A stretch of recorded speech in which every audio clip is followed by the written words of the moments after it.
Assalamualaikum warahmatullahi wabarakatuh. Kami dari kelompok 1 akan mempresentasikan mengenai biografi pahlawan Indonesia, yaitu Chairul Saleh.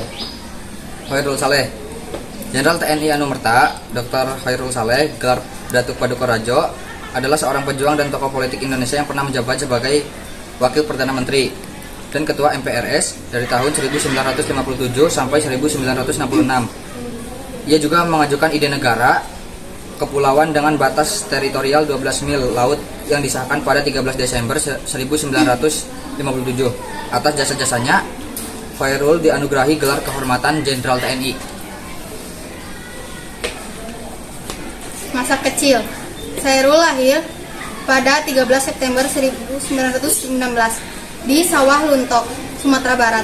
Ia merupakan anak tunggal dari seorang dokter bernama Ahmad Saleh yang pernah dicalonkan menjadi anggota Polskar, dan Jubaidah binti Ahmad Marzuki.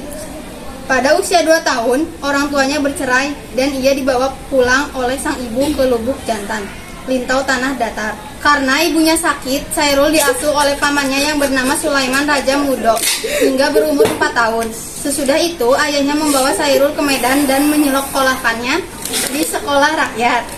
Setelah ayahnya berpindah tugas ke Bukit Tinggi, ia melanjutkan sekolahnya di Euro PSC Kagere School atau ELS yang ada di sana dan akhirnya lulus pada 1931. Tamat ELS, ia masuk ke HBS bagian di Medan dan diasuh oleh Swiss.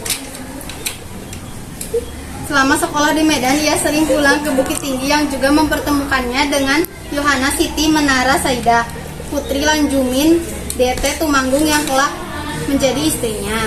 Karena Yohana, Chairul pindah ke Batavia. Chairul hanya bersekolah selama 3 tahun di sini dan melanjutkan sekolah di Koning Willem III School ke Batavia pada umur 18 tahun. Selama di Koning, Chairul menjadi ketua dari sebuah organisasi yang beranggotakan orang Indonesia saja bernama Oesaha Kita.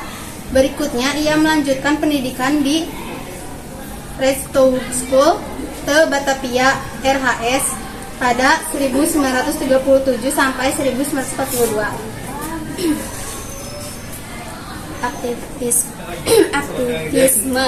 Saat masih menjadi mahasiswa, Chairul merupakan penggemar dari Muhammad Yamin.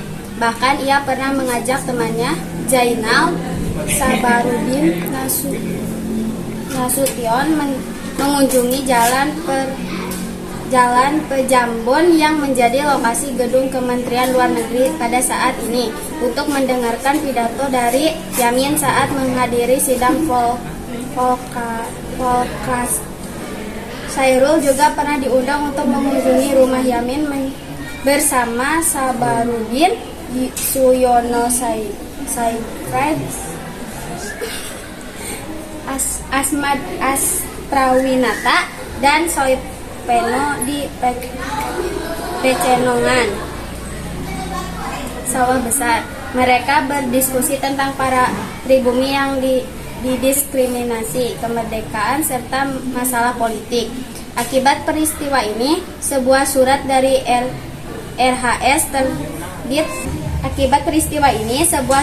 RHS terbit dan memberitahu agar para mahasiswa untuk tidak mengikuti kegiatan politik dan hanya harus fokus dengan kegiatan akademik mereka. Selama menjadi pelajar di RHS, Chairul bergabung dengan Perhimpunan Pelajar-Pelajar Indonesia dan dalam waktu singkat menjadi sekretaris.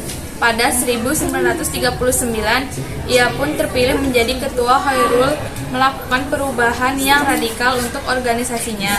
Pada masa jabatannya, ia menyelenggarakan student camp, menganalisis lukis balai pertemuan dan mengatur penerbitan media cetak Indonesia Raya sebagai organ PPI di Indonesia Raya.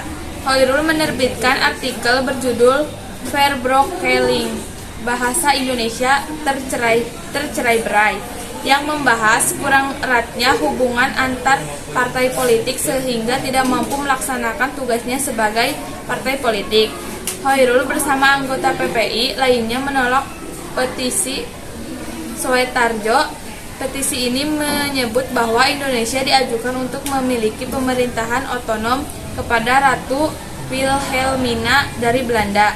Tetapi akhirnya ditolak dengan alasan pemerintah Indonesia dinilai belum matang untuk melakukan pemerintahan sendiri. Petisi ini mengajukan pemerintahan otonom untuk Indonesia, tetapi tetap dalam kerjaan Belanda layaknya dominon. Adapun Hoirul menginginkan Indonesia sebagai negara merdeka. Hoirul menjadi perwakilan PPPI dalam rapat Gabungan Politik Indonesia atau GAPI pada 1940. GAPI mengusulkan Indonesia berparlemen dengan anggota yang berasal dari Indonesia dan pemerintah bertanggung jawab terhadap parlemen.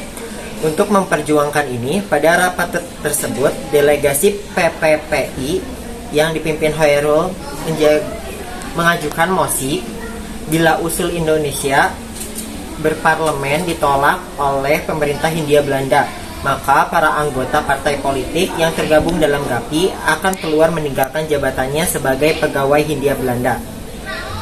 Namun, mosi itu ditolak oleh GAPI dan berakhir pada utusan PPPI yang meninggalkan ruang rapat, tetapi masih menjadi bagian Kongres Rakyat Indonesia. Pada waktu Batavia Student Corps ingin mengajukan sebuah pernyataan setia terhadap pemerintah Hindia Belanda pada saat kerajaan Belanda berperang melawan Jerman, Italia, Jepang pada Perang Dunia Kedua, mereka mengajak Unitas Studi Sorum Indonetaso dan PPPI. Satu-satunya organisasi yang menolak ajakan ini adalah PPPI. Hoirul bersama Supono dan Astrawinata yang keduanya menjadi wakil ketua menyatakan tujuannya adalah kemerdekaan Indonesia dan perang yang terjadi tidak ada hubungannya dengan tujuan yang ingin mereka capai. Pada 1940, masih dalam masa kepemimpinan Hoirul, mereka menyewa klub kuis atau balai pertemuan di Jalan Laan Kadiman nomor 9 yang sekarang menjadi Jalan Gunung Sahari. Terima kasih, semoga bermanfaat. Sekian dari kami, dari kelompok 1. Terima kasih. Wassalamualaikum warahmatullahi wabarakatuh.